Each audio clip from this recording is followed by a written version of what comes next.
Quero dar continuidade numa série que fala sobre aquilo que nós entendemos como a verdade do Evangelho. Eu acordei nessa manhã com um post do presidente dos Estados Unidos da América, uma bandeira com um arco-íris na frente da Casa Branca, e o texto que ele colocou nesse post me chamou a atenção. Ele diz assim: Today the people's house, your house, sends a clear message to the country and to the world.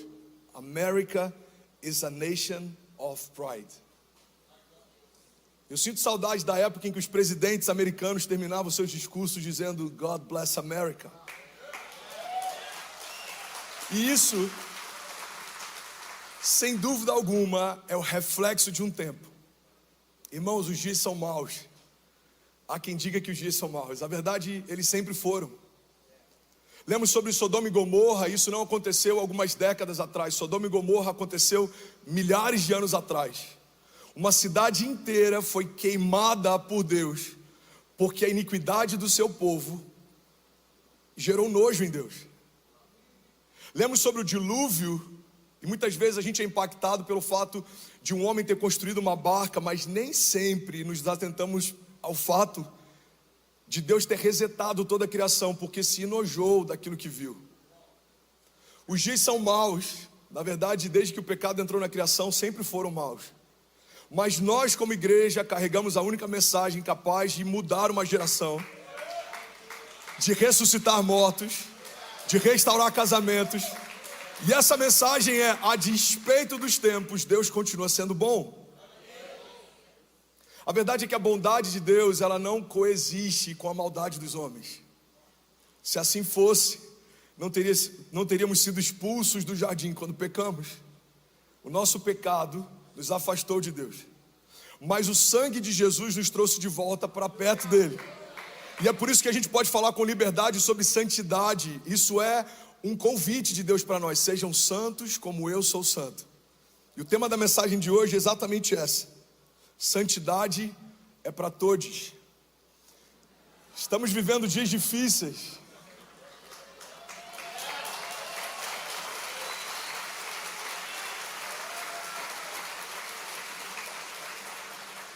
E por mais ridículo que isso possa parecer, esse estilo de linguagem é uma das propostas de uma agenda para um tempo. Se recuarmos naquilo que parece engraçado hoje, nós teremos pavor daquilo que veremos como sendo natural daqui a alguns dias. Hoje a gente se assusta com uma ideologia de gênero sendo aplicada nas escolas, mas por muito tempo, enquanto o mundo construiu uma agenda para ocupar lugares de autoridade em cadeiras de educação e cultura, a igreja perdia tempo discutindo usos e costumes. A guitarra é do inferno ou não é? A bateria pode ser usada ou não pode? Qual é o limite do tamanho da saia de alguém para que não fira a santidade? Enquanto nós estávamos nos ocupando de detalhes, o mundo estava ocupado com uma agenda. Irmãos, a agenda da ideologia de gênero não começou hoje. Ela foi arquitetada, muito bem executada. E hoje nós combatemos algo que por algum momento, como igreja, talvez negligenciamos. O mundo só tem voz onde a igreja se calou. E a pergunta que a gente precisa se fazer como igreja é: se talvez em algum momento a nossa falta de posicionamento estratégico trouxe os dias que estamos vivendo, como serão os dias que os nossos filhos viverão se nós nos calarmos em momentos como esse? Que tipo de igreja entregaremos a eles? Que tipo de liberdade eles terão? Que tipo de evangelho será pregado nos púlpitos? Uma das coisas que mais tem sido combatido é a pureza do evangelho. Não podemos falar sobre tudo que cremos, mas na verdade é que se falarmos sobre metade do que cremos, falamos sobre algo que não tem mais poder nenhum. Não podemos diluir a pureza do evangelho para que mais pessoas desejem ela. O que adianta mais pessoas bebendo algo que não tem mais poder de curar? O evangelho não pode ser diluído, não pode ser negociado, não pode ser alterado. E por mais bizarro que possa parecer, ele não pode ser atualizado, como algumas lideranças cristãs sugeriram. Não, a Bíblia não precisa ser atualizada. Nós é que precisamos voltar para um lugar de origem. Primeira mensagem que eu preguei na América, como pastor dessa casa, liderando os jovens em Orlando, foi Back to the Future. Nessa mensagem eu falei que A crise da nossa geração sobre o entendimento do nosso futuro, ela só é saciada quando nós voltamos para a nossa gênese. Você quer saber mais sobre o teu futuro? Você precisa voltar para o início da sua história. As nossas respostas não estão lá na frente, as nossas respostas estão lá atrás. A Bíblia diz que no princípio Deus fez os céus e a terra. E essa mesma Bíblia em Gênesis diz que quando Ele estabelece a criação, macho e fêmea os criou.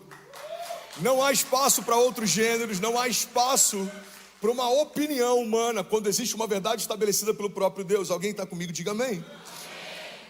Santidade é para todos. Gálatas 6:7 diz: não se deixe enganar, de Deus não se zomba, pois o que o homem semear, isso também colherá. Quem semeia para a sua carne, da carne colherá a destruição, mas quem semeia para o Espírito, do Espírito colherá vida eterna. Existe uma frase do C.S. Lewis que ele precisa gritar nos nossos corações hoje. Ele diz que se o cristianismo é falso, não tem importância. Se ele é verdadeiro, é de infinita importância. O que o evangelho não pode ser é de moderada importância. Irmãos, ou cremos piamente que todo o evangelho é a verdade de Deus, ou cremos que tudo isso é uma fábula, ou então nos tornamos mornos. E o problema é que a Bíblia diz que os mornos serão vomitados. Você sabia que existe mais respeito, e eu coloco entre aspas com liberdade poética essa frase, existe mais respeito nos céus por aqueles que assumidamente não creem do que para aqueles que dizem que creem, mas não se movem como se crescem? Existem ateus mais firmes na sua fé do que cristãos que, quando são confrontados por dias maus, preferem recuar ou se calar. Irmão, uma igreja inclusiva não pode ser confundida com uma igreja permissiva. Na nossa igreja podem todos, mas não pode tudo.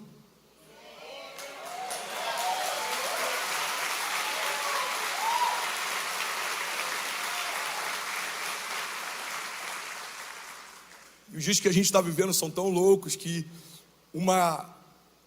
um fundamento como esse, muito bem estabelecido, ele se torna algo arrogante. Ele é mal compreendido, mal visto.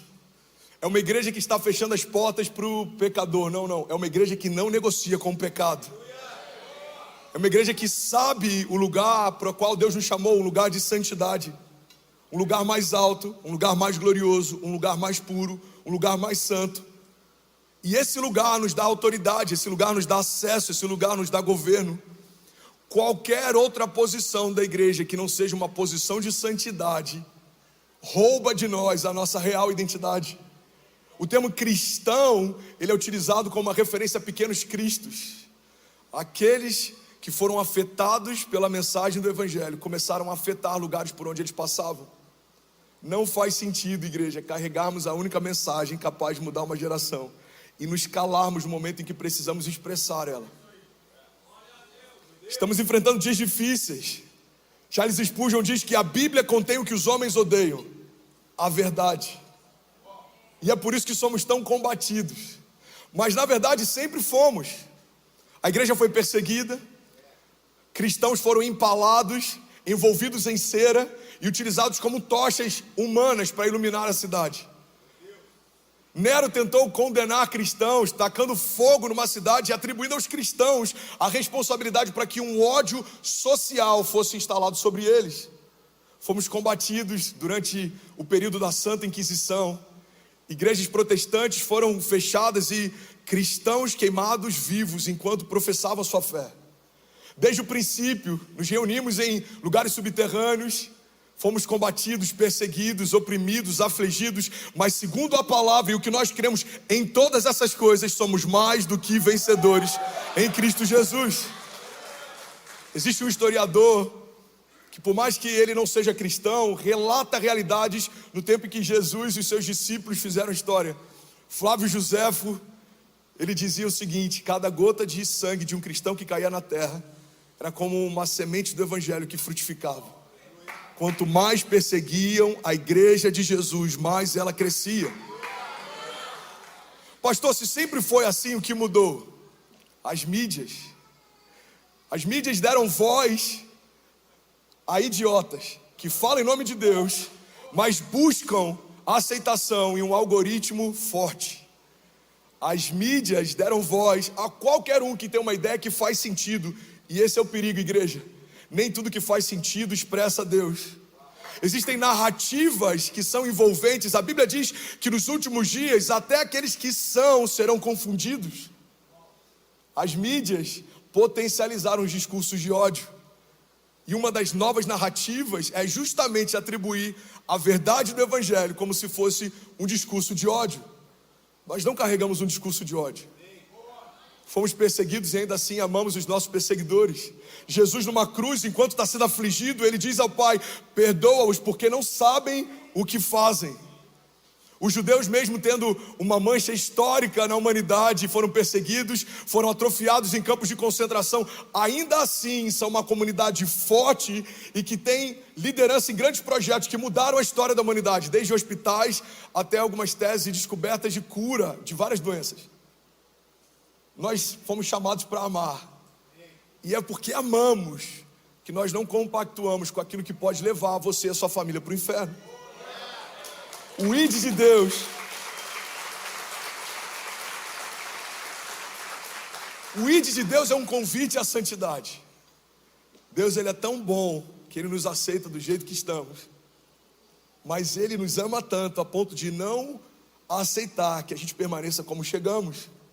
A ideia de que eu posso vir como eu estou e permanecer ao lado de Jesus como eu cheguei, gera em nós uma falsa ideia de que um encontro real com Jesus não muda nada na nossa história. Mas não é isso que a Bíblia diz. Nenhum homem que teve um contato real com o Evangelho foi o mesmo depois desse encontro. E é por isso que nós precisamos ressignificar se de fato tivemos um encontro com Jesus ou só nos sentimos abraçados por um clube social. Existe uma grande parte da igreja que ainda não viveu um processo de conversão de natureza. Um dos nossos desafios está atrelado a uma das nossas maiores zonas de graça hoje. Somos extremamente receptivos, abraçamos todos que chegam, incluímos da melhor forma.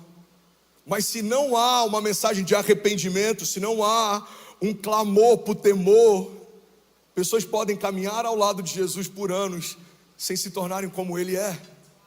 Jesus tem uma característica incrível, ela não pode ser negligenciada e nem esquecida. Igreja, quando foram prender o Messias, alguém precisou indicar quem ele era, porque ele era parecido demais com os seus seguidores, a ponto de ninguém saber quem era Cristo e quem eram os seus discípulos.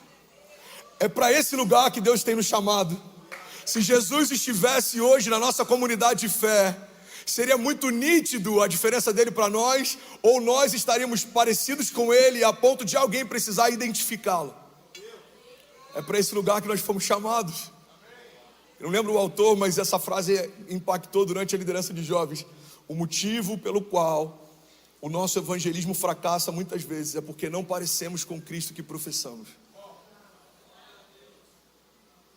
Somos mais de 9.000 pontos conectados agora e somos alguns milhares como igreja. E uma das coisas que a gente mais tem ouvido nesses dias, principalmente depois do posicionamento do nosso pastor: vocês não se preocupam que esse posicionamento possa afastar pessoas de Deus? Alguns nos condenam por falar a verdade. Se falarem isso, vocês vão afastar pessoas da igreja. Na verdade, se falarmos mais sobre isso, afastaremos pessoas do inferno.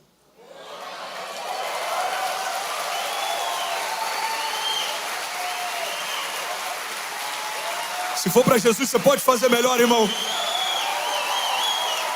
Aleluia.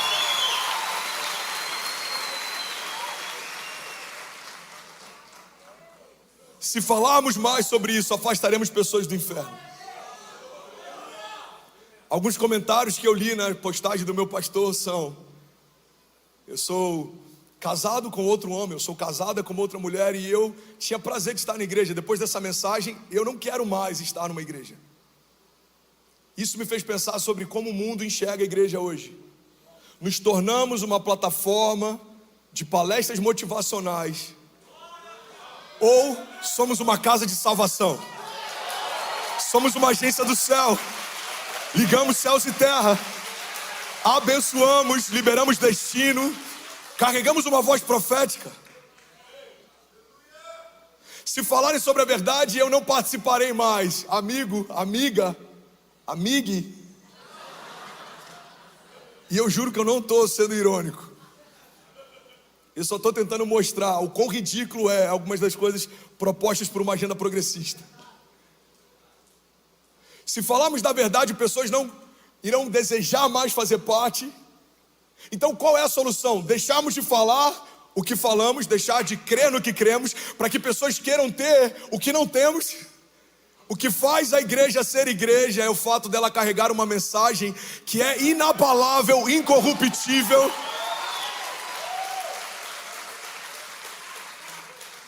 Qualquer outra expectativa diferente dessa, a igreja não pode suprir e não deveria desejar suprir.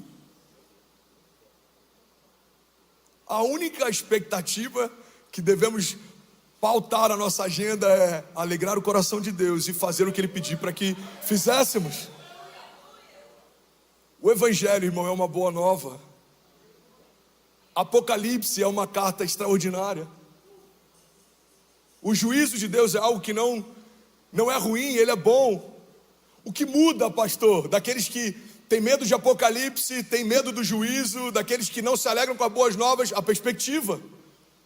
Apocalipse, ela gera medo naqueles que não creem que são salvos, mas ela gera alegria naqueles que sabem que o Senhor vai nos buscar.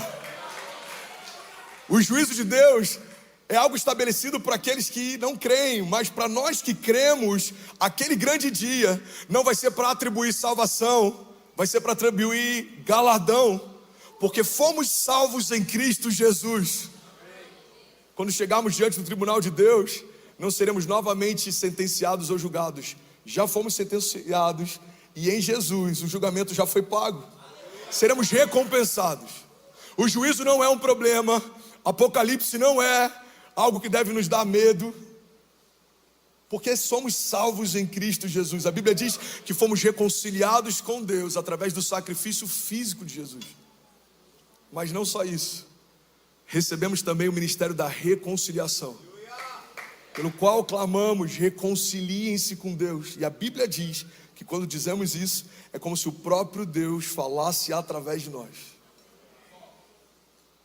Romanos 6,23 diz: porque o salário do pecado é a morte, mas o dom gratuito de Deus é a vida eterna, por Cristo Jesus, o nosso Senhor. Irmão, não podemos revelar um evangelho parcial, ele não salva. Não podemos apresentar um Cristo parcial, ele não é o Cristo real. Não podemos apresentar Jesus como Deus e não como homem. Não podemos apresentar Jesus como Salvador e não também como Senhor. Não podemos apresentar um Jesus morto na cruz e não um Jesus ressurreto depois de 3 dias. Porque metade de quem Jesus é não nos dá acesso à vida plena em Deus. Um pouco de evangelho com um pouco de graça, um pouco de lei com um pouco de graça é como graça nenhuma e é como lei nenhuma. Se misturarmos para cabermos, deixamos de ser o que Deus nos chamou para sermos. Somos povo de Deus, chamado pelo nome dele. A Bíblia diz: se o meu povo, que se chama pelo meu nome, se humilhar e clamar a mim, buscar a minha face, se arrepender dos seus maus caminhos, eu, Senhor, ouvirei dos céus, perdoarei os seus pecados e sararei a sua terra. Irmão, biblicamente não há salvação para aqueles que decidem se manter numa vida de pecado. A verdade é que nem todos serão salvos. Nem todas, nem todos, nem todes serão salvos. Não é um desejo meu e não sou eu quem julgo, é o que a Bíblia diz.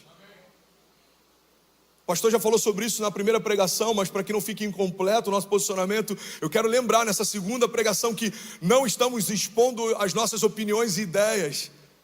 Estamos expressando o que a palavra diz. Quando alguém te pedir opiniões, dê fundamentos. O que você pensa sobre o movimento? Eu vou dizer o que a palavra diz sobre. O que você pensa sobre um casamento homoafetivo? Eu vou dizer o que a palavra diz sobre. Porque a verdade, irmão, é que a minha opinião, ela não importa. Daqui a algumas décadas ela não vai pulsar mais.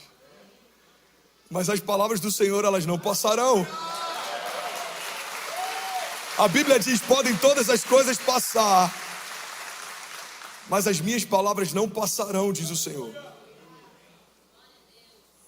Igreja, quando falamos sobre o que a Bíblia diz a respeito de santidade e salvação, não estamos empurrando pessoas para o inferno. Estamos tentando puxar pessoas de lá. Elas já estão lá. André, eu acho que agora você foi longe demais. Como você pode afirmar que alguém está no inferno? Não, eu não estou afirmando nada. A Bíblia diz em Colossenses 1,12: dando graças ao Pai, que nos tornou dignos de participar da herança dos santos no reino da luz, pois Ele nos resgatou do domínio das trevas e nos transportou para o reino do seu Filho amado, em quem temos a redenção, a saber, o perdão dos pecados.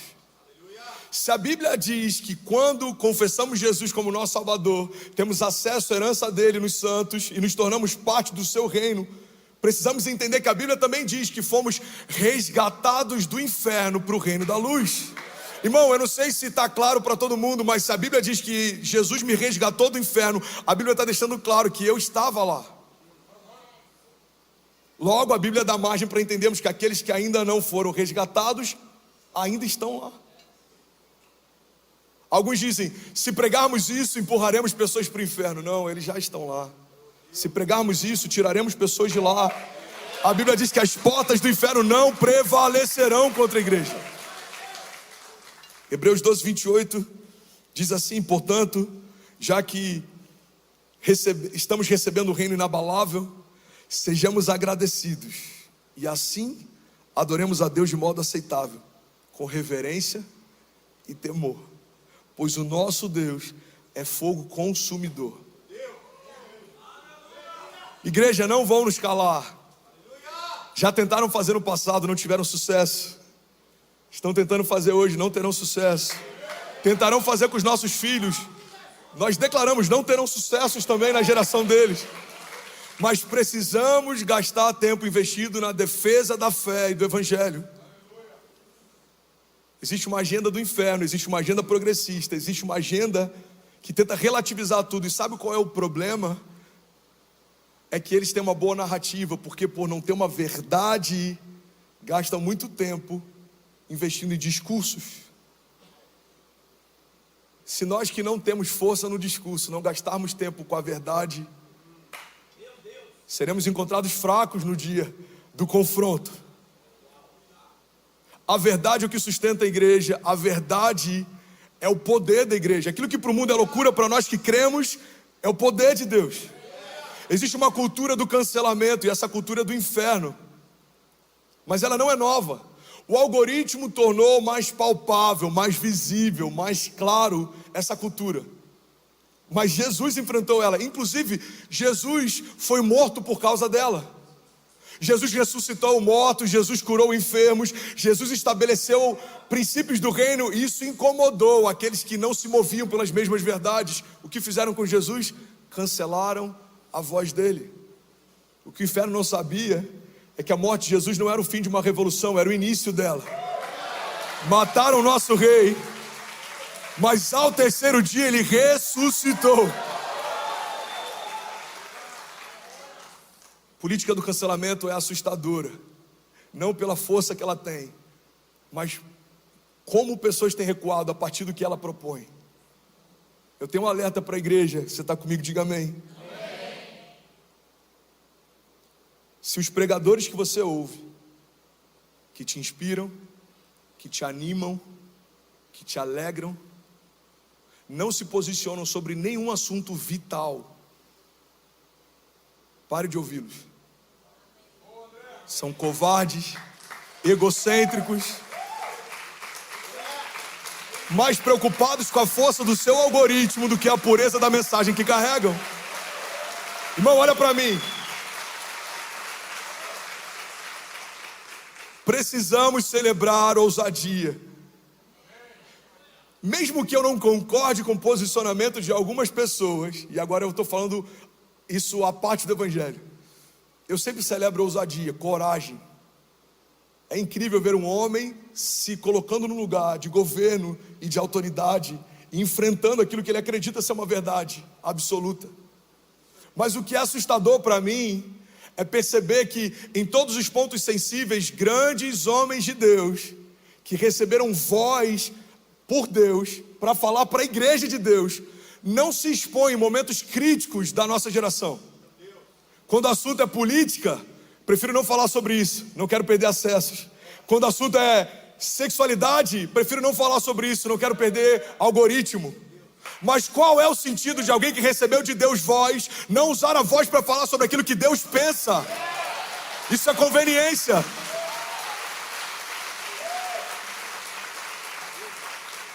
Covardes. Falamos sobre Martin Luther King porque quando havia uma segregação racial, colocou sua vida em risco para defender o que acreditava. Falamos sobre grandes homens que fizeram a história porque se colocaram em risco para defender o que acreditavam. Hoje, celebramos pessoas que sequer se expõem para defender o que acreditam. Você vai ler os comentários, grande parte da igreja apoia o posicionamento do nosso pastor, mas ainda assim tem alguns cristãos que acham que a gente foi longe demais. Como iremos ajudar pessoas a descobrir a sua real identidade, se como igreja estamos vivendo uma crise de identidade? O que é a igreja? A igreja é uma agência dos céus na terra. Como os céus se movem debaixo de pureza e santidade. Logo, nenhuma mensagem que não carregue isso faz parte do evangelho que cremos. Pode ser qualquer coisa, menos evangelho. O evangelho fala sobre arrependimento. Igreja, não há avivamento sem que haja arrependimento. Não há avivamento sem que haja temor. Não há avivamento sem que haja o novo de Deus. O novo é uma ruptura com o velho, deixando as coisas que para trás ficaram. Nós avançamos em direção ao novo de Deus. Recebemos uma nova natureza. E a partir dessa nova natureza nos tornamos uma nova criatura. Nem todos são filhos de Deus. Isso é um ditado que se tornou uma verdade entre o povo brasileiro principalmente. Não somos todos filhos de Deus. Somos todos criatura dele. Os filhos de Deus são aqueles que carregam a vida de Deus dentro de si. Isso precisa fazer diferença. Nunca crescemos tanto como igreja. Nunca fomos tão numerosos, nunca tivemos tanto acesso, nunca tivemos tanta liberdade. E a pergunta que a gente vai precisar responder para a história é: o que fizemos com isso? Estou quase finalizando, mas eu queria compartilhar com você uma frase de Charles Spurgeon que diz: chegará um dia em que no lugar de pastores alimentando as ovelhas haverá palhaços entretendo os bodes. Existe uma cultura de cancelamento calando a voz profética da igreja.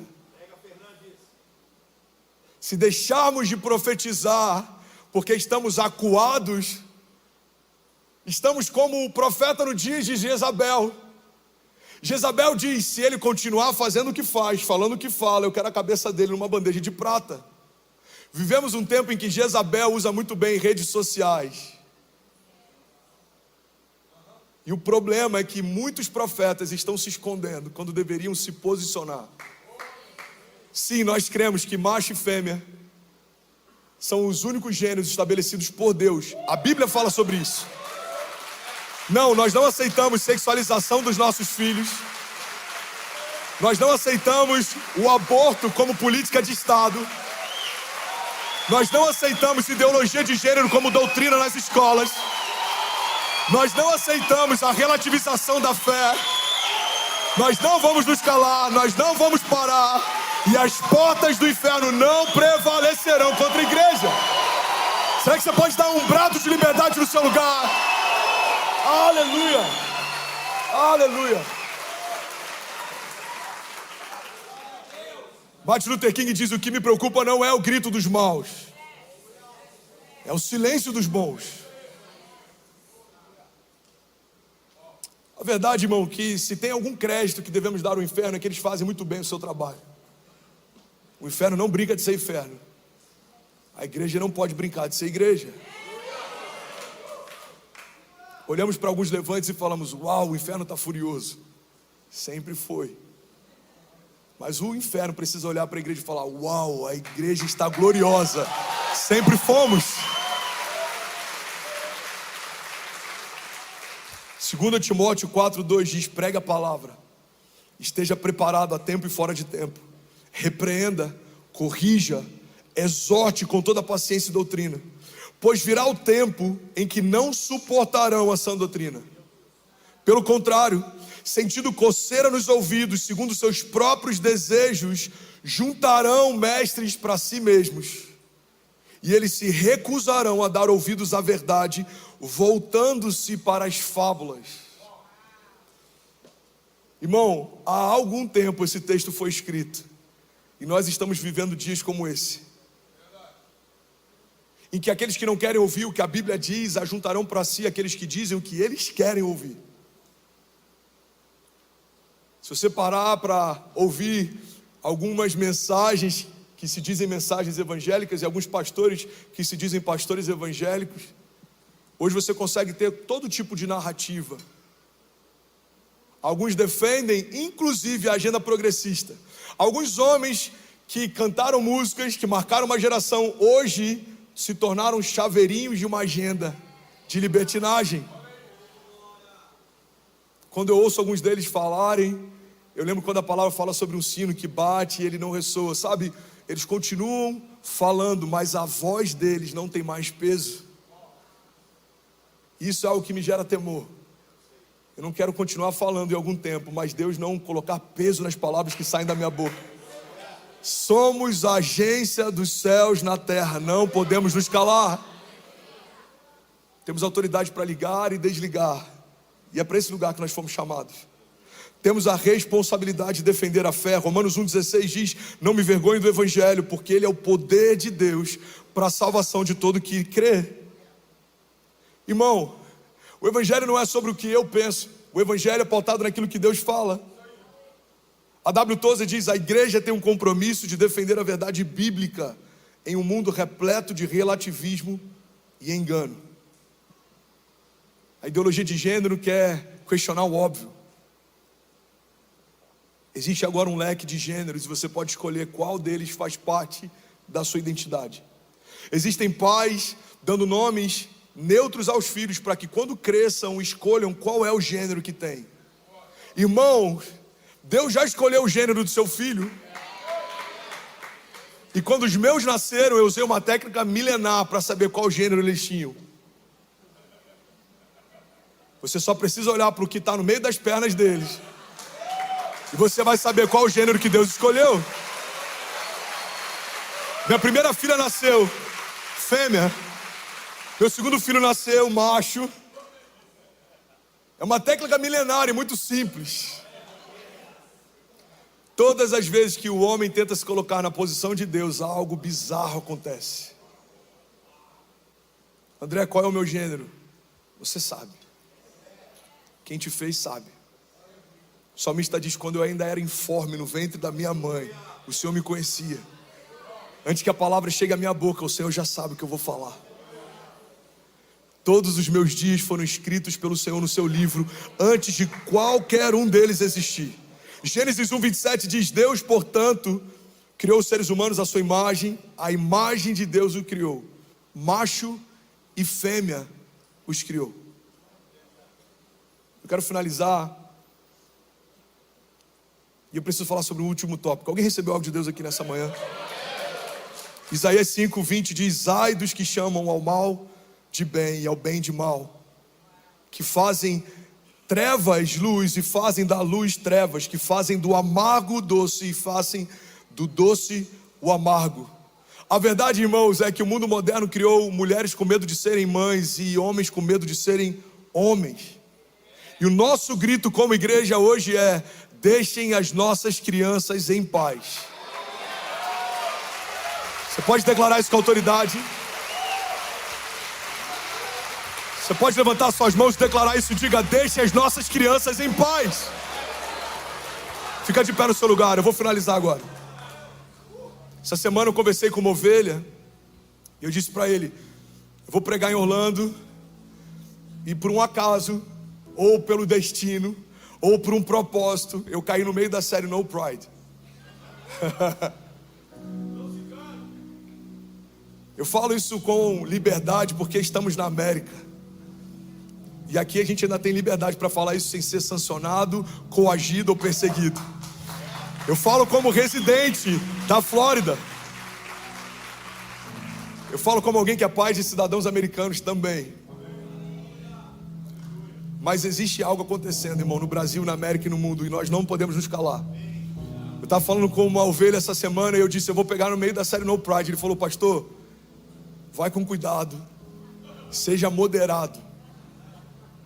Ontem eu recebi um áudio dele e eu confesso que muito do que eu estou falando com ainda mais ousadia tem a ver com o que eu ouvi dele. Ele disse, pastor, eu acabei de sair do shopping e eu estou com a minha esposa, ela está grávida, o filho vai nascer essa semana inclusive, se chama Davi.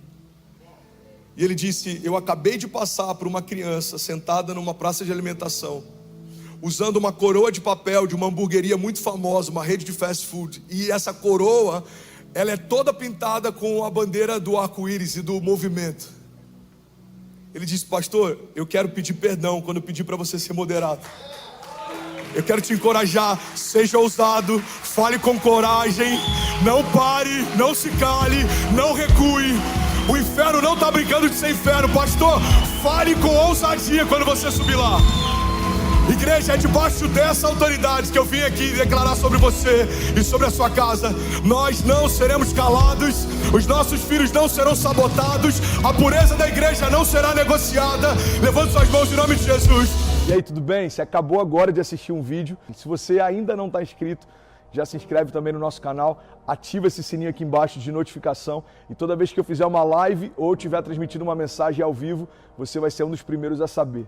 Mas eu deixei mais 2 indicações aqui que eu espero que façam muito sentido para você. Então já aproveita e clica para assistir a próxima mensagem, beleza? Seja bem-vindo ao time de incendiários e eu espero de verdade que essas mensagens mudem a sua vida como elas têm mudado a minha também.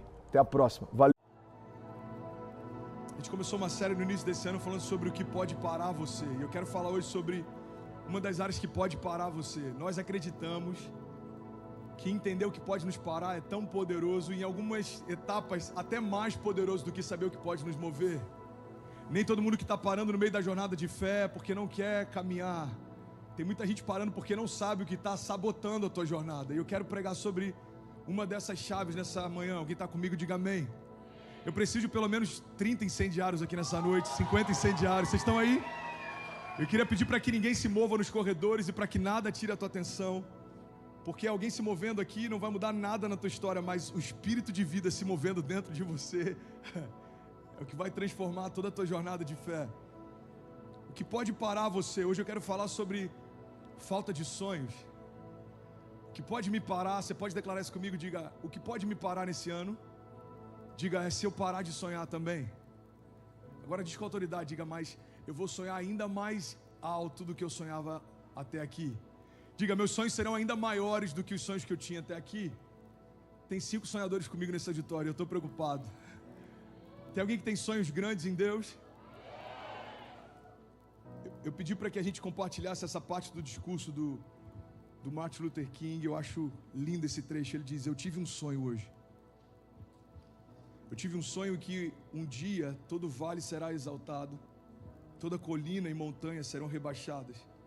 Os lugares acidentados serão tornados planos e os lugares tortuosos serão endireitados. E a glória do Senhor será revelada e toda a carne o verá junto. Essa é a nossa esperança. Essa é a fé com a qual eu volto para o sul. Com essa fé seremos capazes de extrair da montanha do desespero uma pedra de esperança.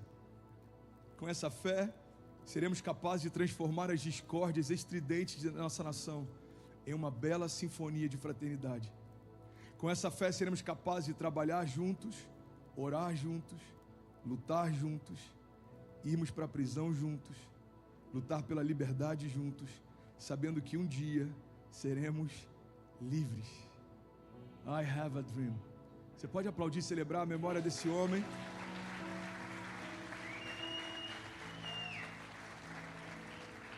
Eu quero celebrar as famílias que estão conectadas também, Eslovênia, Paraguai, Emirados Árabes, Uruguai, Liechtenstein, ou seja, como se fala esse nome, I don't know, Irlanda, França, México, Suécia e Cuba conectados agora também. Já somos quase 4.000 famílias conectadas e não para. Eu tenho um apelo para você nessa manhã: sonhe grande. Sonhe grande. Sabe qual é a graça de sonharmos grande, irmão? Quando a gente começa a sonhar grande, a gente é levado para uma atmosfera em que a gente não consegue mais fazer por nós mesmos. A gente começa a entrar numa zona em que esse sonho só pode se tornar real se o próprio Deus fizer por nós. E é esse o caminho de milagres que Deus tem para nós. A gente se esqueceu, talvez em algum momento na jornada, que o que Deus nos chamou para viver é o sobrenatural, supernatural. É algo que não é normal, não é habitual, não é comum, não é ordinário, não faz sentido, não tem lógica, a física não explica, a gravidade não explica, as leis naturais não explicam. Na verdade, pelo contrário, elas têm que ser contrariadas, confundidas, elas têm que ser confrontadas, envergonhadas. Isso é caminhar por fé. O problema é que a gente, sem perceber, a gente está conseguindo crer desde que faça sentido, pessoas concordem, faça a lógica, as contas fechem. Isso não é fé. É importante sermos planejados em relação ao futuro, mas dentro do nosso plano, tudo tem que começar por um pressuposto: o Deus do sobrenatural vai me surpreender. Temos que saber para onde estamos indo, sim, mas antes de começarmos a correr, a gente tem que sair de um ponto em que a gente sabe para onde Deus está nos convidando a chegar. Não tem a ver com planejarmos e fazermos estratégias, porque o nosso ano pode ser transformado do nada, de cabeça para cima, como foi 2020. Quantos planos foram frustrados? Quantos planejamentos foram quebrados? Quantas resoluções de final de ano foram completamente anuladas, canceladas? Mas quando parecia que tudo estava fora de controle, Deus nos surpreendeu, mostrando que Ele continua sendo Deus. A soberania de Deus, irmão, faz com que quando nada mais faça sentido para a gente, Deus começa a revelar que sempre fez sentido para Ele. Eu quero te fazer esse convite: comece a sonhar sonhos que só Deus poderia fazer por você. Irmão, Davi, a gente olha para a história de alguns heróis da fé e é interessante, só Deus poderia ter feito Davi reinar. Só Deus poderia ter feito José governar. Só Deus poderia ter aberto o mar para o povo passar. Só Deus poderia ter feito Jesus ressuscitar. Só Deus poderia ter feito você. Só Deus poderia ter feito você. A ciência, ainda muito confusa, tenta explicar que através da evolução, uma microcélula se multiplicou e tornou todas as espécies que a gente conhece em reais. Isso é tão absurdo, mas é mais fácil para quem não crê no poder de Deus, crer numa teoria como essa, do que entender que existe alguém superior a todos nós, que criou todas as coisas e passeia na eternidade. É mais fácil entender que uma microcélula transformou ao longo do tempo homens, mulheres com estilos diferentes, vozes diferentes, cores de pele diferentes, animais diferentes, e todas as cascatas e todas as planícies e o pôr do sol e tudo que existe nisso aconteceu por causa de um Big Bang. Eu vou te explicar o que é o Big Bang. O Big Bang é o haja de Deus dizendo: haja luz, haja criação, haja o novo. O Big Bang nada mais é do que tudo aquilo que existe se curvando a um Deus que já existia, quando nenhum de nós sabia o que Ele era, o que Ele fazia, o que nós éramos. Antes de tudo isso que a gente consegue tocar existir, Ele já era Deus. Quando tudo que é natural for confundido, Ele continua sendo Deus. Você está comigo ainda? Diga amém. Irmão, esse precisa ser o nosso estilo de vida, supernatural. Esse é o nosso lifestyle, esse é para isso que a gente nasceu. É crermos no impossível, é vermos o invisível, é tocarmos o intocável, é tratarmos as coisas que não são como se já fossem. É natural para nós. Para o mundo é loucura, para nós é o poder de Deus, é o que a Bíblia fala. Cara, vocês são loucos, vocês estão pensando que no meio do Covid pode existir um romper? Não só pode, como aconteceu e não vai parar. No meio do Covid é possível prosperar? É possível prosperar. No meio do Covid é possível avançar? É possível avançar, porque Deus não depende dos cenários para fazer, Ele confunde os cenários e Ele cria novos cenários. No meio da Babilônia, Deus fez coisas grandes. No meio do deserto, Deus fez coisas grandes. No meio da fornalha, Deus fez coisas grandes. No meio de uma cova de leões, Deus fez coisas grandes. No meio da prisão com José, Deus fez coisas grandes. No meio do inferno, ao terceiro dia, Deus chamou Jesus de volta à vida e Ele ressuscitou. Talvez você está dizendo, o cenário não é o melhor, André. E a minha pergunta é, existe algum cenário mais difícil do que o próprio inferno? O meu cenário não é o melhor, André. Paulo e Silas louvavam e as cadeias se romperam. José aguardava pela promessa e a promessa se cumpriu. Davi fazia o que Deus o chamou para fazer. Enquanto pastoreava, Deus o ungiu a rei. Não importa o cenário que você está, irmão. O Deus de milagres pode mudar completamente a nossa história. Eu quero falar sobre sonhos porque eu fui enviado por Deus para pastorear uma geração que parou de sonhar na terra dos sonhos. Muitos de nós, iludidos pelo American Dream, viemos entendendo que um sonho americano tem mais sentido do que um sonho de Deus. E é por isso que tem muita gente, eu falei isso na semana passada, que achou que mudar de geografia mudaria a tua história. Irmão, se você está deprimido no Brasil, você só vai ficar deprimido em dólar.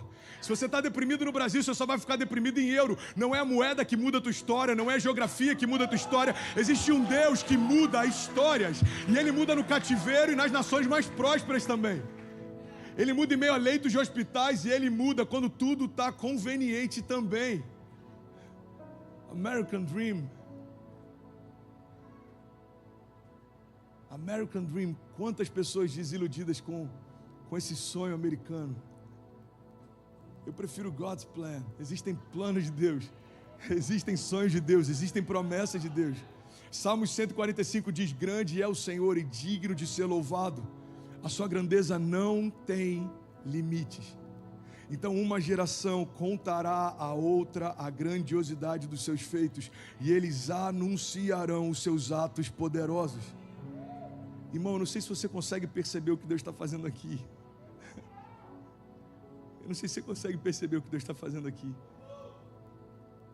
Tem um movimento de oração nascendo no coração da nossa igreja. Tem uma igreja global nascendo no coração de um bairro haitiano em Miami com brasileiros. Eu não sei se você consegue perceber o que Deus está fazendo aqui. It's global. Eu vou usar algumas das poucas palavras que eu aprendi essa semana, ok? It's global, powerful, supernatural. Tem algo novo nascendo no coração de Miami, tem algo novo nascendo no coração de Little Haiti. Mas eu quero que você entenda que Deus está mais preocupado com que algo novo nasça no seu coração primeiro.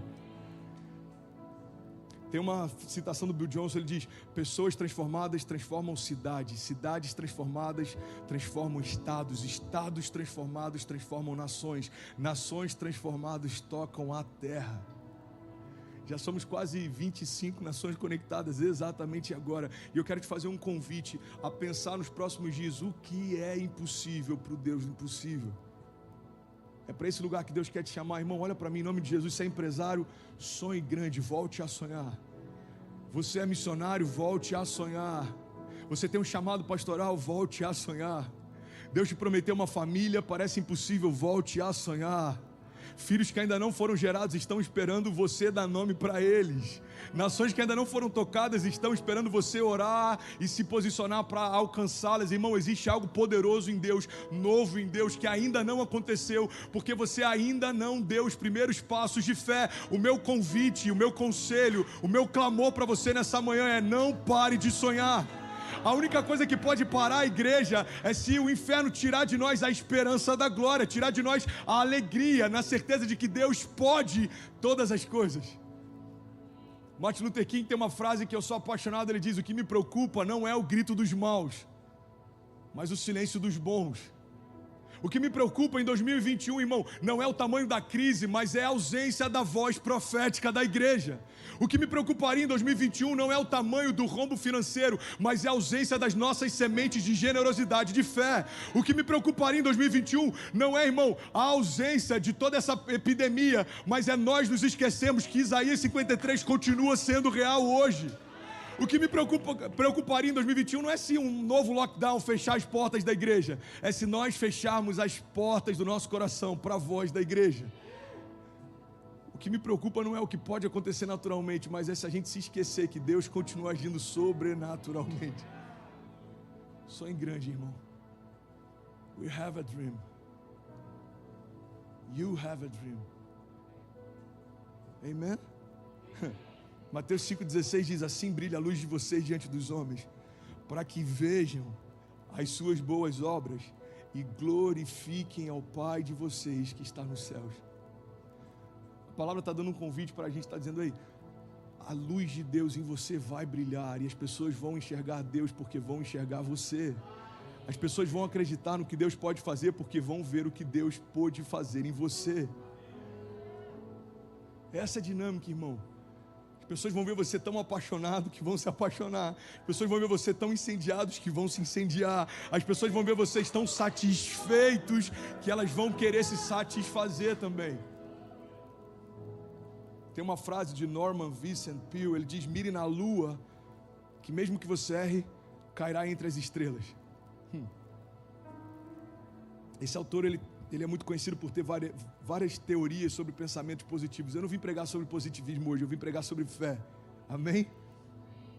Mas é interessante como alguém que pauta toda a sua vida em construir eu vou botar entre aspas, ok? Uma teologia positivista, conseguiu entender algo que nós, como cristãos, talvez ainda não tenhamos entendido, ou a gente esquece dependendo da estação que a gente está.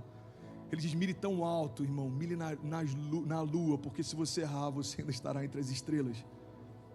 O problema é que a gente está o tempo inteiro ressignificando os nossos sonhos para que caibam dentro daquilo que as nossas mãos podem fazer. Eu não sei você, irmão, algum tempo atrás eu abri mão de viver aquilo que eu consigo fazer. Não é o que Deus tem para mim. Se dependesse do que eu posso fazer, não pastorearia, não escreveria, não pregaria, não clamaria, não oraria. Se dependesse do que eu posso fazer, provavelmente nem de pé mais eu estaria. Até que algum tempo atrás eu falei: Deus, eu não quero mais o que eu tenho para mim, eu quero aquilo que você tem para mim, eu quero tudo que você tem para mim, eu quero cada palavra, cada promessa, cada milagre, cada passo de fé, eu quero tudo que você tem para mim. Alguém pode dizer isso nessa manhã? Diga: Pai, eu quero tudo que você tem para mim. Diga: cada sonho seu vai se cumprir. Declare isso com autoridade. Diga: cada promessa tua vai acontecer. Diga: tudo o que você tem para mim, eu recebo pela fé, em nome de Jesus. Amém, amém, amém. Eu quero te convidar a voltar a sonhar, irmão. A gente faz parte da única espécie em toda a criação que tem a capacidade de sonhar. Tem alguém aqui que é pet friendly? Você é apaixonado por cachorrinho, por alguns animais? Ok. A gente vai começar um pet friendly service em breve, porque o que tem de cachorrinho brotando aqui não é brincadeira, irmão. Quantos acham que seria uma boa, um culto só pra galera aqui? Vamos pensar nisso. Lê, me ajudem, vamos pensar nisso. Dependendo do quanto a pessoa gosta de animais, ela vai te falar: cara, eu tenho certeza que ele me entende. Você já viu isso? Eu tenho certeza. Eu falo com ele, ele me obedece. Mas vai além de obedecer um sinal. Ele entende o que eu estou falando. Tem pessoas que acreditam até que o seu animal até se converteu. Não, eu prego para ele. Tem um amigo lá no Rio que ele falou que o cachorro dele tinha um chamado evangelístico, e por onde passava, pregava para os outros cachorros também. Cada um com a sua loucura. Mas o ponto que eu quero chegar é: por mais que animais possam perceber algumas coisas, eles conseguem discernir ambientes, eles conseguem perceber quando a gente está triste. Existem alguns estudiosos que acreditam que eles conseguem até pelo olfato saber quando a gente está doente. Mas a nenhum deles, pega essa chave, irmão, a nenhum deles Deus deu a capacidade de imaginar. Por mais inteligente que qualquer animal seja, o máximo que eles conseguem é perceber o que está acontecendo. Cara, eu quero liberar uma chave tão poderosa, ela pode mudar o teu ano. So good. Por mais inteligente que o animal seja, o máximo que ele consegue fazer é perceber o que já está acontecendo. A única espécie na criação que Deus deu a capacidade imaginativa somos nós.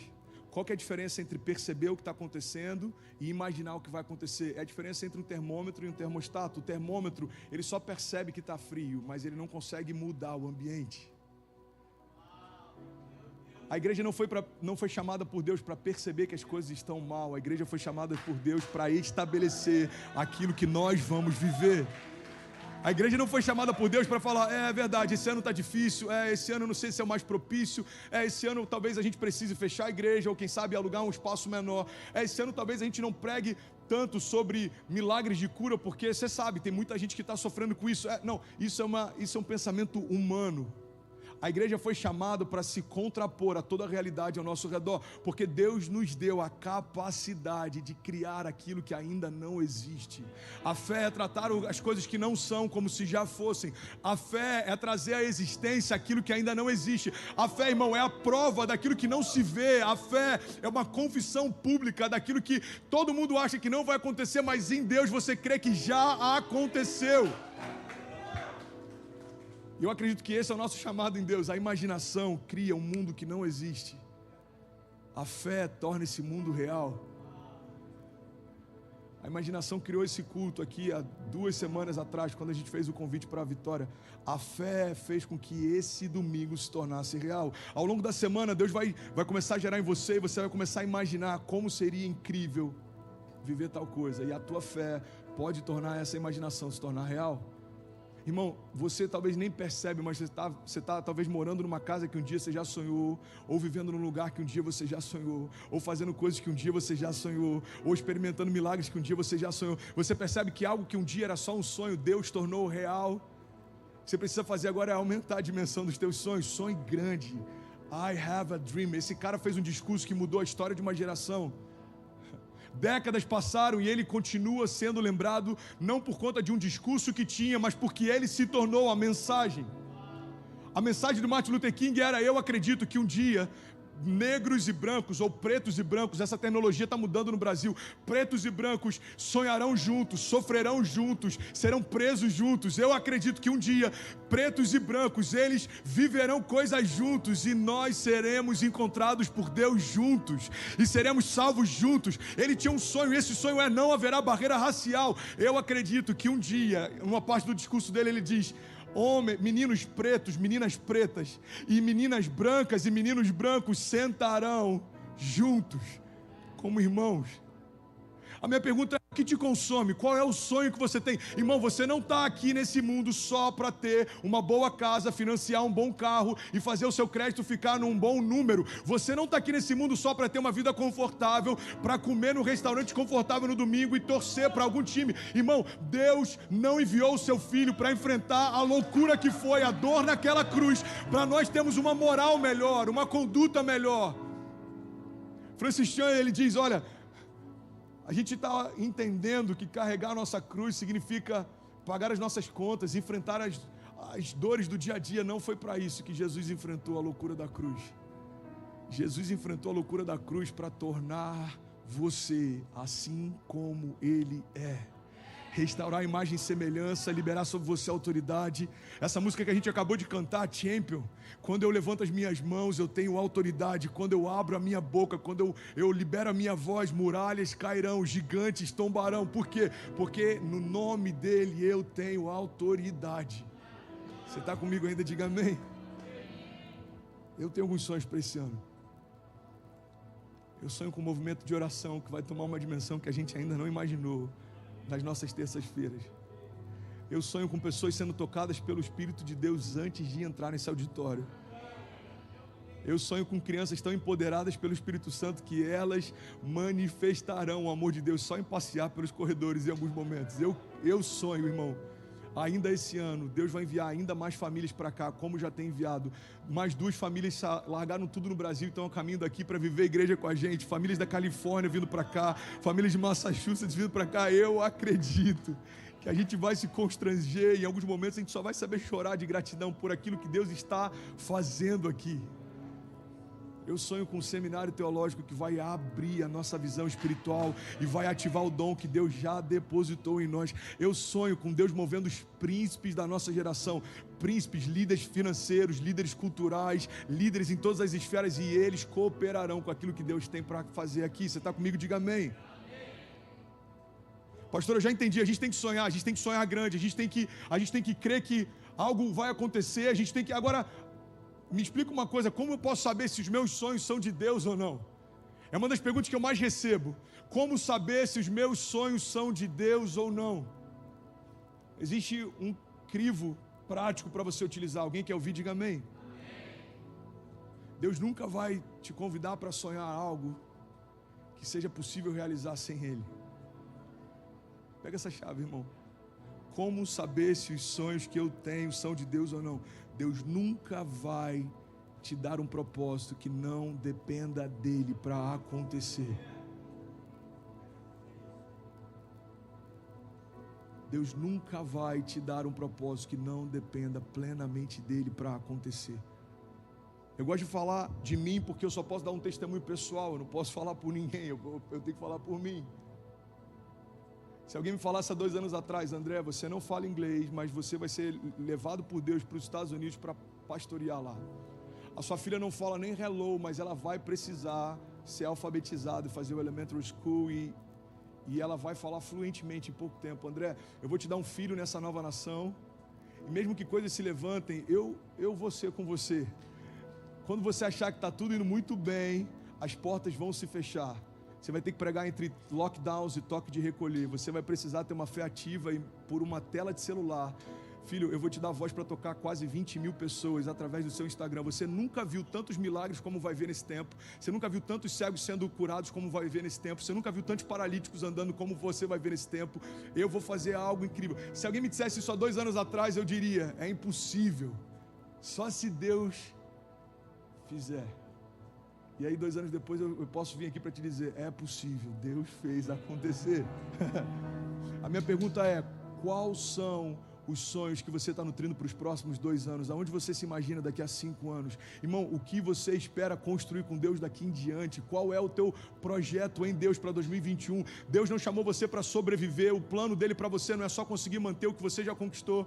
Pastor, a minha expectativa em 2021 é só não perder mais nada. Não, irmão, você não foi chamado por Deus para ser um sobrevivente. Você foi chamado por Deus para escrever a história.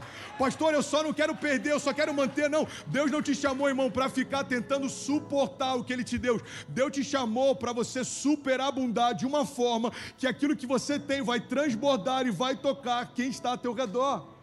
Vocês não pedirão emprestado, mas emprestarão às nações, é o que diz a palavra. Os seus celeiros não comportarão a colheita, é o que diz a palavra. Eu suprirei toda a tua necessidade segundo as minhas riquezas em glória, é o que diz a palavra. Você vai prosperar se for generoso, é o que diz a palavra. Você está comigo ainda? Diga amém. Eu estou finalizando essa mensagem. Alguém está recebendo algo de Deus essa manhã? Eu lembrei essa semana de uma lista de compras que a Ceci fez quando a gente morava em Orlando. Eu estava indo para o mercado e a Ceci falou, pai, peraí, eu fiz a minha lista de compras também. E aí tinha vários emojis na lista de compra da Ceci, um desenho de um cookie. E na listinha dela estava Oreo e cookie com K. E eu olhei aquilo assim, muito mal escrito na época. Hoje a letra dela é 3 vezes melhor do que a minha. Mas eu olhei aquilo e eu me senti o cara mais feliz do mundo. Por um princípio. A minha filha está desenhando o que precisa. E eu como pai tenho prazer em poder dar o que ela me pede. Pega essa chave, irmão. O que Jesus fez foi didático. Uma das perguntas que Jesus mais fez enquanto caminhava aqui era: filho, o que queres que eu te faça? Jesus sabia o que aqueles homens precisavam. Jesus sabia que era a cura da cegueira naquele cego, que era a ausência da lepra para aquele leproso, que era começar a andar para aquele paralítico. Ele sabia, mas é como um pai que está indo para compras e está dizendo: filha, o que você quer que papai faça? Pai, eu quero enxergar, então seja feito conforme a tua fé. Pai, eu quero andar, então seja feito conforme a tua fé. Pai, eu quero sair desse arraial de leprosos e eu quero voltar a ver minha família, então seja feito conforme a sua fé. Irmão, Deus é Pai, Ele tem prazer de acrescentar para os seus filhos tudo aquilo que a gente precisa. Pastor, mas esse não é o evangelho de conforto, não, esse é o evangelho da cruz. João 15 diz: se vocês permanecerem em mim, as minhas palavras permanecerem em vós, me pedirão o que quiserem e lhes será concedido.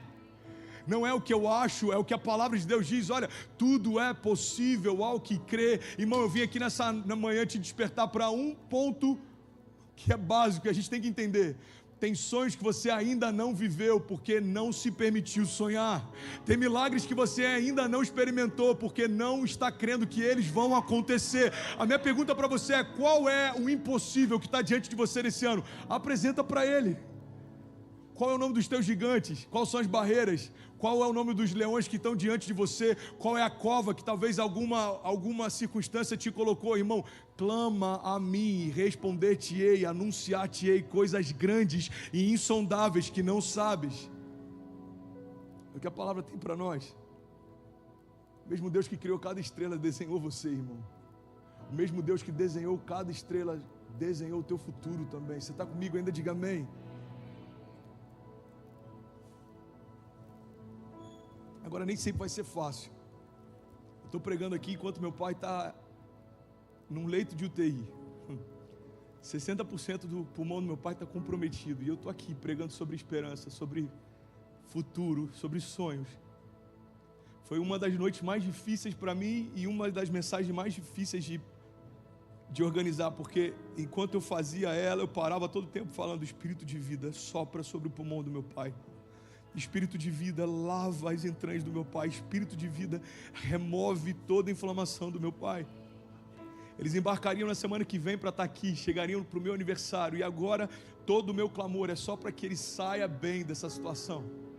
Irmão, o Evangelho não é ausência de lutas. Eu já preguei sobre isso e eu quero ministrar com ainda mais propriedade nessa manhã. Mas o Evangelho fala a respeito de ausência de abandono. Nós não seremos abandonados. Ele diz: pode até uma mãe que amamenta o seu filho se esquecer dele, eu todavia jamais me esquecerei de você, diz o Senhor. Meu pai está internado no mesmo hospital que eu fui internado há 4 anos atrás. Meu pai está no mesmo UTI que eu fui entubado há 4 anos atrás, e ele vai sair pela mesma porta que eu saí há 4 anos atrás. Você crê nisso?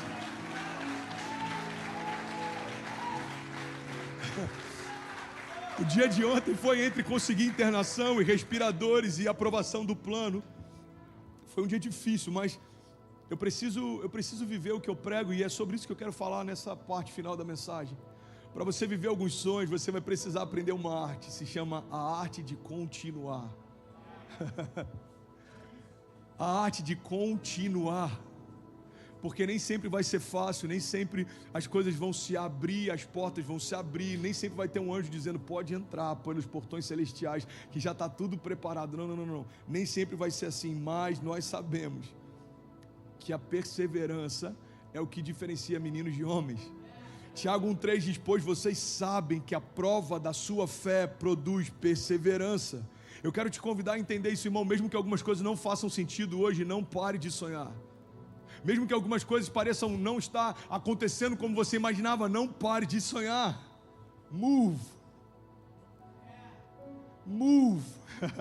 Pastor, não faz sentido. Continua se movendo, irmão. Pastor, mas parece que está tudo vindo contra mim, irmão. Continua se movendo, nada mudou. É assim desde o ventre da tua mãe.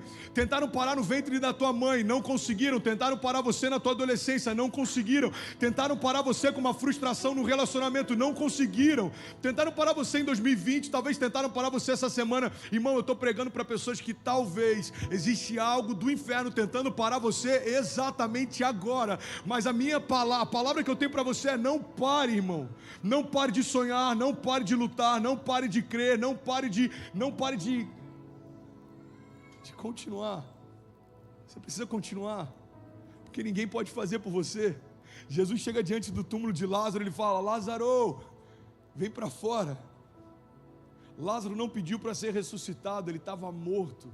Lázaro não ouviu o que Jesus falava, os ouvidos dele não funcionavam mais. Pega essa chave, irmão. Foi o próprio Jesus que chamou ele para fora, mas quando Lázaro vem, existe uma segunda etapa que é aí que muita gente está parando. A Bíblia diz que Lázaro vem para fora todo atado. Jesus então diz: então remova todas as ataduras dele e deem comida para ele.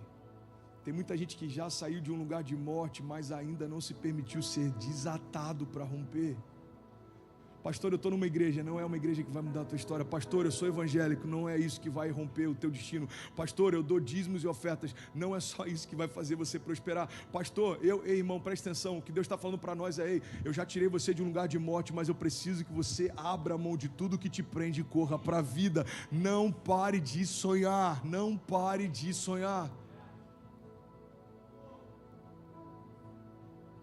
Não pare. Isaías 53. Pastor, me dá um exemplo bíblico de alguém que enfrentou algo que eu enfrento e não parou. Eu vou te dar um exemplo de alguém que enfrentou algo muito pior do que a gente enfrenta e não parou. Isaías 53, 3 diz: Jesus era desprezado, ele era desprezado, e o mais rejeitado entre os homens, homem de dores e experimentado nos trabalhos, e como alguém de quem os homens escondiam o rosto, ele era desprezado e não fizemos dele caso algum. Mas sabe qual é o final da história? Ele não parou por causa disso. Eu vou finalizar aqui. Você está comigo ainda? Diga amém. Eu quero finalizar com algo que eu vi ontem e ressignificou muita coisa na minha fé. Não sei se você sabe, mas está acontecendo uma crise em Manaus. Alguém viu algo a respeito? E eu vi uma cena, alguns tanques de oxigênio chegando, alguns cilindros chegando, e os familiares que estavam do lado de fora, colocando nas costas e levando apressadamente para o UTI. Alguém viu essa cena? A picape para, o cara pega, vamos, coloca nos ombros, ele vai correndo. Para onde é? Aqui. Para onde é? A enfermeira fala, daqui em diante você não pode entrar. E eles correndo para pegar mais e mais, porque ele sabe que a pessoa que ele ama e está lá dentro precisa daquele fôlego que ele carrega. Pega essa chave, irmão, isso é muito poderoso. Como pastor, uma das coisas que eu mais ouvi é: cara, eu acho até bonito que vocês pregam, mas não faz sentido a sua religião. O Criador abriu mão de tudo para morrer pela criação. Esse é o escândalo da graça, irmão, presta atenção nisso. Minha pergunta para você é: quanto você pagaria para dar fôlego para um filho? O quanto você caminharia para conseguir curar o teu filho? O quanto de humilhação você enfrentaria para poder ter o teu filho de volta? O quanto de vergonha você estaria disposto a passar para poder ver o teu filho bem? O quanto de carga você carregaria, irmão, se isso dependesse da vida do teu filho? Pastor, não estou entendendo onde você quer chegar. Eu quero te dizer que a cena que eu vi em Manaus é a mesma cena que alguns viram há mais de 2000 anos atrás. Jesus está dizendo: se isso é necessário para ter você de volta, eu vou pagar o preço. Não faz sentido o próprio Deus abrir mão da sua vida pela criação. Não faz sentido enquanto você não é pai. Mas pergunta para um pai: o que você faria para ter o teu filho de volta? Meu pai, ele sempre falava: filho, tem coisas que você só vai entender quando for pai. Pai, hoje eu entendo o que você falava para mim. Tem coisas que você só vai entender quando você for pai. Eu não consigo entender o escândalo da graça, irmão. Hoje eu consigo entender o escândalo da graça. Ele enfrentou toda a vergonha, se despiu, ele foi envergonhado, homem de quem os homens cobriam o rosto. Ele foi exposto, ele foi humilhado. Cuspiram nele, rasgaram suas vestes. Ele teve sede, deram vinagre, ele sentiu dor e espetaram a sua costela com uma lança. Por que você está compartilhando isso, André? Porque a gente precisa entender que a fé que nós carregamos é uma fé sobrenatural. Qual o motivo de estarmos de pé? Porque Deus não parou de sonhar com você. O meu convite, o meu apelo para você nessa manhã é: não pare também. Deus não parou de sonhar com seus filhos, não pare de sonhar também. Deus não parou de sonhar com a tua família, não pare de sonhar também. Deus não parou de sonhar com o teu futuro, não pare de sonhar também. Ele pagou um preço alto demais para a gente estar de pé nessa manhã. Pastor, mas não foi de graça? Foi de graça para nós, mas para Ele custou tudo. Foi de graça para nós, mas para Ele custou tudo. A palavra de Deus diz em Romanos que nós estamos ancorados nesse amor e nada é capaz de nos separar dele. Feche teus olhos, eu quero ministrar a vida sobre você. Não há nada capaz de nos separar desse amor, nem a morte, nem a vida, nem anjos, nem principados, nem poderes, nem autoridade, nem o presente, nem o porvir, nada na criação, nada nos céus ou debaixo dos céus, nada em 2020 ou 2021, nada, seja câncer, seja algum tipo de prostração, seja ansiedade, sejam mentiras, sejam traumas, sejam correntes, sejam grilhões, sejam vendas, sejam mordaças, não há nada capaz de nos separar do amor de Deus que está em Cristo Jesus. Eu quero liberar isso sobre você. Você não vai parar de sonhar, pelo contrário, seus sonhos vão ser ressignificados nessa manhã. Você não vai parar de sonhar, pelo contrário, Deus vai aumentar a tua fé para que aquilo que parecia impossível em Jesus se torne inevitável. Você não vai parar de sonhar, irmão. Eu declaro em nome de Jesus, Deus aumentando a tua porção de fé, e quando todos disserem não vai acontecer, você vai encher o teu peito e você vai declarar: o meu Deus diz que já aconteceu. Eu declaro em nome de Jesus, irmão, Deus trazendo à tua memória aquilo que te dá esperança, como um bom pai que abriu mão de tudo para ter os seus filhos de volta. Eu quero te apresentar novamente esse Deus nessa manhã. Nada é impossível para Ele, nada é impossível para Ele. Não há nada que você tenha feito que Ele não possa te perdoar, não há nada que tente te parar que Ele não possa fazer você romper, não há nada nos céus, na terra ou debaixo da terra que tenha mais poder do que o poder que esse nome carrega. Eu declaro em nome de Jesus, o próprio Espírito de Deus avivando você, ressuscitando sonhos em você. Eu declaro em nome de Jesus uma porção de fé nova, fresca, inabalável, sendo derramada sobre você. Em Jesus você vai ser imparável, indesistível. Eu declaro em nome de Jesus a fé do tipo de Deus ressuscitando sonhos, a fé do tipo de Deus curando suas enfermidades, sejam elas naturais ou emocionais. Eu declaro em nome de Jesus, o Espírito que ressuscitou Jesus dos mortos, o mesmo Espírito que trouxe Lázaro de volta à vida, fazendo os sonhos de Deus sobre a tua casa ressuscitarem também.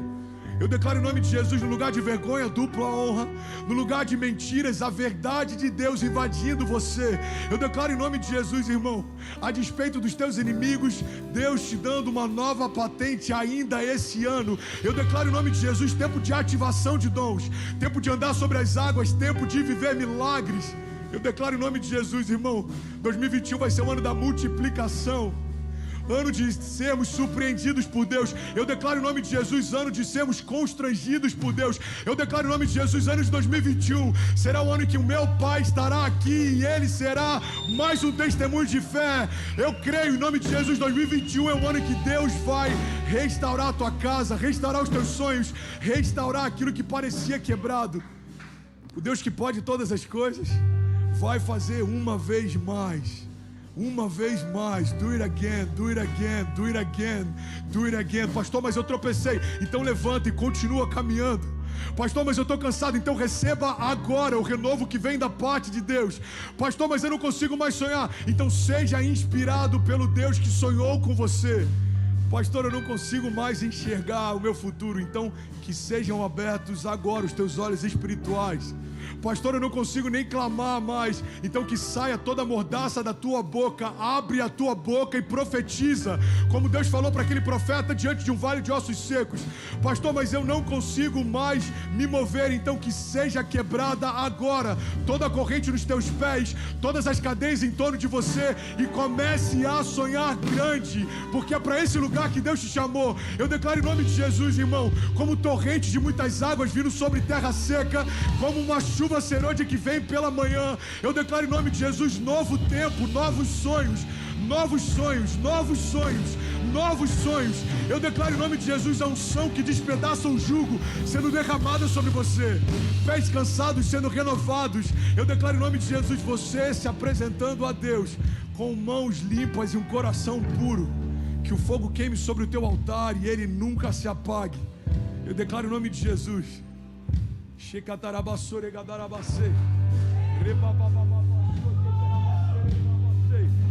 Eu declaro em nome de Jesus, visão de águia, mãos paternais, coração como de um rei. Eu declaro em nome de Jesus, fogo sobre os teus ossos. Eu declaro em nome de Jesus, fome pelo sobrenatural de Deus.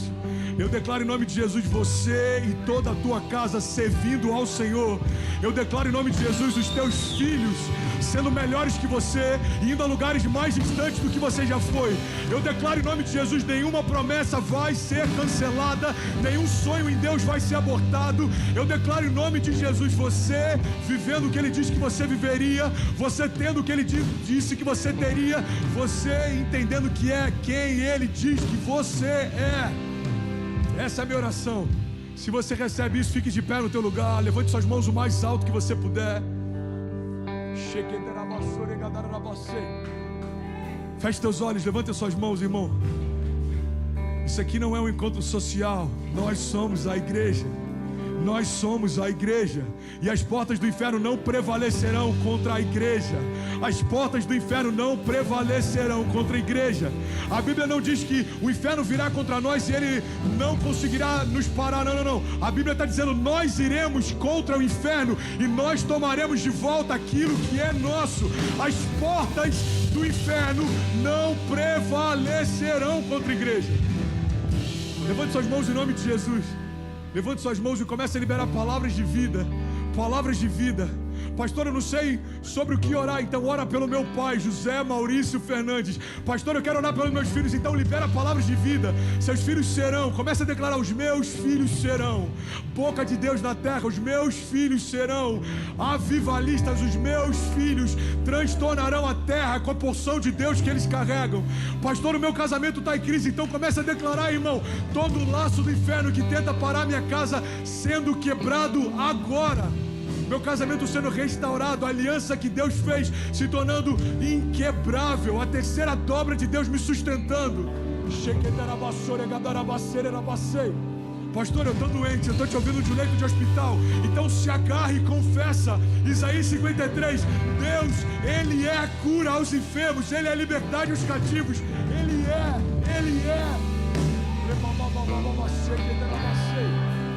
Vamos, igreja, levante suas mãos. Começa a gerar os próximos milagres. Se tem alguém que fala em línguas, fale em outras línguas. Se tem alguém incendiado, pelo amor de Deus, transborda daquilo que você carrega.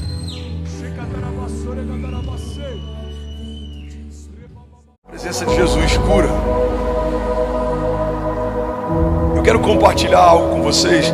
Talvez eu tenha falado sobre esse momento uma ou duas vezes aqui no Brasil, não lembro se eu já falei aqui em Alphaville em especial, mas eu lembro que algo aconteceu alguns anos atrás, uns 3 meses antes de eu ter um problema no coração e ser internado. Eu lembro que a gente estava plantando igreja em Cabo Frio e era um período muito difícil. Financeiramente a gente foi muito esticado até chegar até aqui. A gente foi testado, em vários momentos a gente passou por desafios e alguns até por algumas necessidades. E eu lembro que nesse dia em especial, eu estou entrando na van, indo com os voluntários, saindo do Rio, indo para Cabo Frio plantar a igreja. E quando eu estou entrando na van, chega um carro da companhia de energia elétrica. Lá no Rio é Ampla. Irmão, só quem passa muito perrengue sabe do que eu vou falar.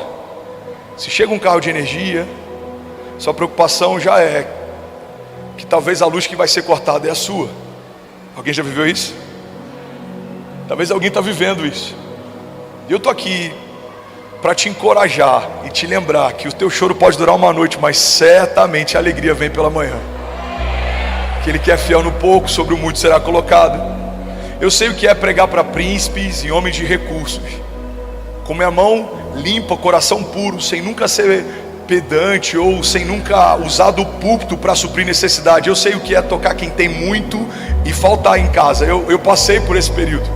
Eu lembro que nesse dia especial, eu estou entrando na van, indo plantar a igreja, e eu comecei a conversar com Deus. Eu falei, Pai, que não seja a minha casa, que não seja a nossa luz, que não seja a nossa conta. Jesus, misericórdia.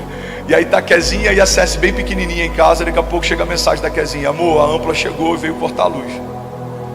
Eu falei, amor, tenta conversar com eles, fala que eu vou acertar essa semana. Daqui a pouco vem a outra mensagem dela: amor, eles falaram que não tem como, tem GPS no carro e eles vão ter que cortar. Eu falei, tá bom, quando eu chegar eu resolvo.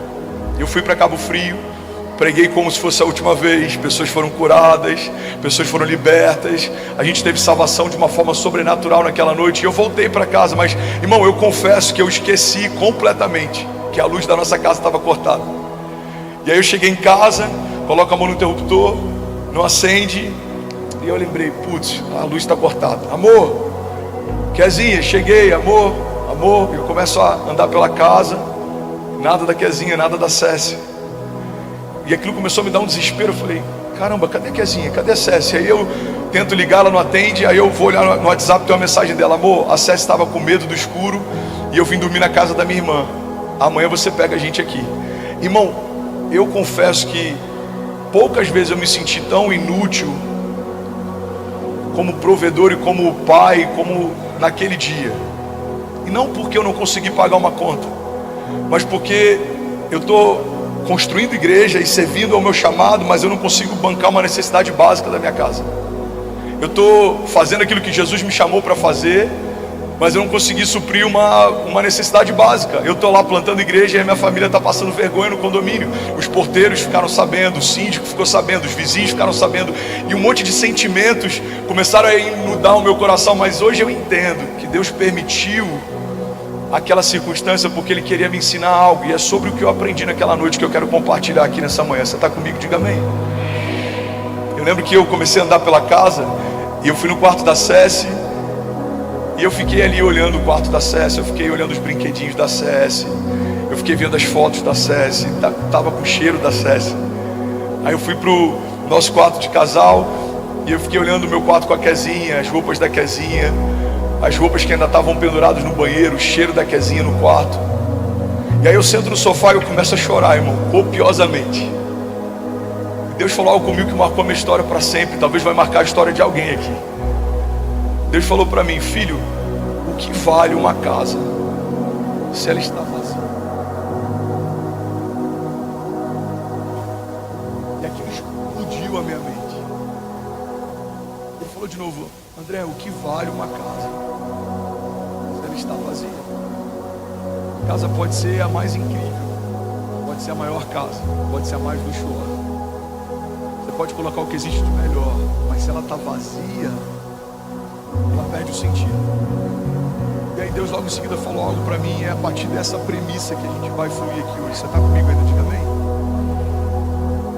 Se eu entendo que eu sou casa de Deus, o que vale uma casa nova se ela está vazia? Sabe, o Evangelho não fala só sobre uma ordem de despejo aos principados e potestades que ocupavam o teu interior. O Evangelho fala a respeito de uma nova ocupação a partir da presença do próprio Deus. A Bíblia chega ao ponto de dizer que alguém que foi liberto, mas não foi preenchido, é como uma casa que foi limpa e organizada. Irmão, a Bíblia chega ao ponto de usar exatamente essa analogia. Uma casa foi limpa e organizada. E o que acontece com uma casa limpa e organizada que está vazia? Ela é um convite para que alguém entre. Guarda isso aqui em nome de Jesus. Não existem espaços vazios que não sejam ocupados. Todos os lugares, eu vou abrir um parênteses aqui, que a igreja se calou, o mundo ocupou esses lugares. Discutíamos sobre usos e costumes dentro da igreja, não nos preocupávamos com uma agenda cultural e educacional para a nação. O mundo ocupou cadeira de reitorias, de universidades, de pastas, de ministérios, porque não há nenhum espaço vazio que não seja ocupado. A sua vida também é assim, a sua casa também é assim, a sua empresa também é assim, o seu quadro societário também é assim. Às vezes convidamos outros homens para fazerem parte da sociedade, mas não colocamos Jesus como sócio majoritário. Trazemos convidados para jantar na nossa casa e fazer uma social todas as semanas. Nem sempre trazemos a presença de Deus para se manifestar e fluir com liberdade naquele lugar. E às vezes a gente se assusta porque coisas acontecem, porque coisas fogem do nosso controle. Irmão, guarda isso aqui em nome de Jesus. 745 curas online, não para. Alguém pode celebrar Jesus? Será que alguém pode declarar isso nessa manhã? Diga: a presença de Jesus cura toda enfermidade. Vamos, se for para Ele, você pode fazer melhor. Tem centenas de famílias sendo curadas. Aleluia! Aleluia! Então não há espaço vazio que não seja ocupado. O Evangelho fala: um homem que foi liberto é como uma casa que foi limpa e organizada. Se ela não for preenchida, aquele espírito que andou por lugares áridos, ele volta acompanhado com 7 vezes mais espíritos. O Evangelho não é sobre vida, Evangelho é sobre ocupação da nova vida de Deus. Não vai só ser removido o que te ocupava, você vai ser cheio da vida de Deus. E agora eu estou profetizando. Alguém pega isso aqui em nome de Jesus, levante suas mãos. Deus vai limpar você. Fomos limpos pela palavra, é o que diz a palavra de Deus. Deus vai remover toda mancha, toda mácula, toda condenação, todo jugo. Deus vai remover toda palavra contrária, toda arma que forjaram contra você. Mas você não vai ficar vazio e limpo, não. Você vai ser limpo e cheio. Você vai ser cheio da glória de Deus, cheio da vida de Deus, cheio do Espírito Santo de Deus. Eu declaro do alto da tua cabeça, a planta dos seus pés, a vida de Deus enchendo você. Seja cheio agora em nome de Jesus. Seja cheio agora em nome de Jesus. Seja cheio agora em nome de Jesus. A presença de Deus, ela é perfeita, ela é plena. Ela preenche tudo que está vazio. Ela coloca em ordem tudo que estava fora de ordem. Ela alinha tudo que estava desalinhado. É por isso que não dá para aceitarmos a ideia de alguém que carrega a presença de Jesus e as coisas que estavam fora de ordem permaneçam assim. Não dá para coexistir aquilo que não é de Deus com aquilo que é de Deus. Eles não entram em harmonia. Quando você é cheio, algo acontecerá. Alguém está comigo? Diga amém. Sabe outra característica poderosa sobre a presença de Deus? É que todo lugar que é cheio da presença se torna um lugar de encontro. Fala para quem está do seu lado: todo lugar que é cheio da presença se torna um lugar de encontro. A Bíblia fala em Gênesis que do primeiro ao sexto dia Deus fez o ambiente, o jardim, Ele fez o homem, e no sétimo dia Ele contemplou e descansou. No oitavo dia em diante começa então o novo de Deus. Existe um simbolismo dentro da numerologia bíblica. O número 7 significa perfeição, é um ciclo completo, um ciclo perfeito. O número 8, em alguns momentos ele aponta para o novo de Deus, a novidade, o novo tempo, o novo ciclo. Então Deus estabelece uma dinâmica. A partir do oitavo dia Ele fala: agora eu vou visitar vocês todos os dias. A minha presença vai encher o jardim. Então guarda isso aqui, irmão. Quando a presença de Deus começa a visitar o jardim de Deus se torna um lugar de encontro. E o resto da história você já sabe. O homem peca, todos fomos destituídos da glória de Deus, nos tornamos inimigos de Deus e fomos expulsos do jardim. Então Deus estabelece mais uma vez um lugar de encontro. Deus dá uma visão para que a gente construa um tabernáculo. Então a criação constrói um tabernáculo. Ele tem átrios diferentes, ele tem o Santo dos Santos. E nesse lugar onde a presença de Deus se manifesta, havia uma arca. E a arca da aliança, ela carregava alguns elementos dentro de si. E você tinha a tábua da propiciação. E o sumo sacerdote pontualmente visitava esse lugar. Então era alguém específico, num tempo específico, com um chamado específico, que acessava esse lugar. Alguém está comigo ainda? Diga amém. E eles tinham sinos nas suas vestes. E eles entravam nesse lugar com uma corda amarrada na sua cintura, porque se eles não tivessem plenamente de acordo, santos, aceitos, eles eram fulminados pelo poder da presença de Deus. Então quando o sumo sacerdote adentrava nesse lugar, se o sino parasse de tocar, quem estava do lado de fora já sabia: a presença de Deus fulminou o sumo sacerdote. Então eles puxavam aquele homem para fora, e um novo sumo sacerdote adentrava naquele lugar. A presença que antes era convidativa, agora ela gera medo em alguns. A presença que antes gerava vida, agora, se estamos debaixo de culpa, ela gera morte para alguns. A presença de Deus na antiga aliança fulminava a criação. Mas graças a Deus que uma nova aliança foi estabelecida, e é sobre essa aliança que a gente celebrou ainda há pouco durante a ceia. Nessa nova aliança, Jesus levou sobre si, e a palavra de Deus diz que aquele que não cometeu pecado se fez pecado por nós, para que nós fôssemos feitos justiça de Deus.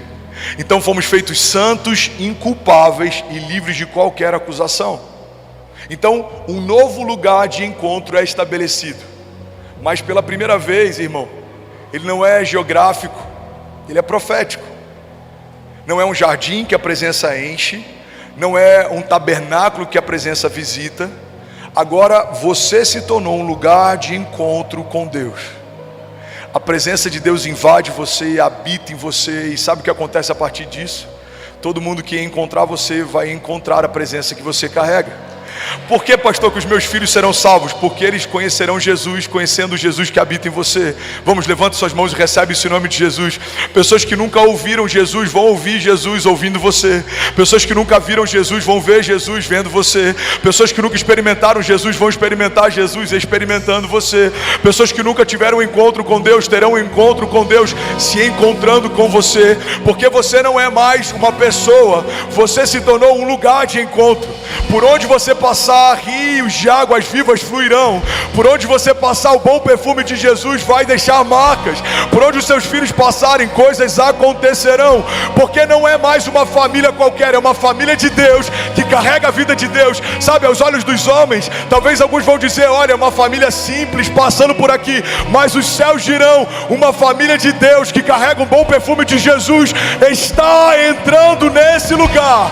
Está entrando nesse lugar. É por isso que a palavra de Deus nos garante: onde colocarmos as plantas dos nossos pés, nos serão confiados. Aquilo que você pedir, a palavra de Deus diz: pede-me e eu te darei nações por herança, e os confins da terra como a tua propriedade. É porque a presença de Deus que habita em você dá acesso a novas realidades. Você vai correr e não vai se cansar. Você vai voar alto como águia e vai ver o que ninguém viu. Você e a sua casa, permanecendo em Deus, serão inabaláveis. Serão como os montes de Sião, que não se pode abalar.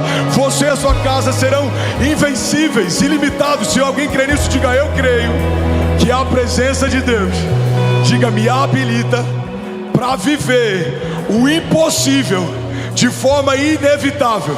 Vamos, levante suas mãos, diga: milagres, sinais e maravilhas acontecerão.